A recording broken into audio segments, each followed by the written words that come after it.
ఇది రామ భక్త హనుమయ్య సన్నిధి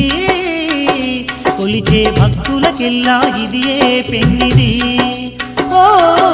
రామ భక్త హనుమయ్య సన్నిధి కొలిచే భక్తులకెల్లా ఇదియే పెన్నిది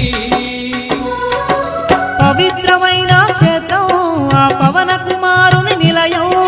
పవిత్రమైన క్షేత్రం ఆ పవన కుమారుని నిలయం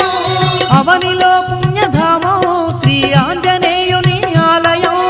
అవనిలో పుణ్యధామం శ్రీ ఆంజనేయుని ఆలయం ఇది దీన జనులను ఆదరించే క్షేత్రం దివ్య సుందరుడైన మారుతి మందిరం ఓ రామ భక్త హనుమయ్య సన్నిధి కొలిచే భక్తులకెల్లా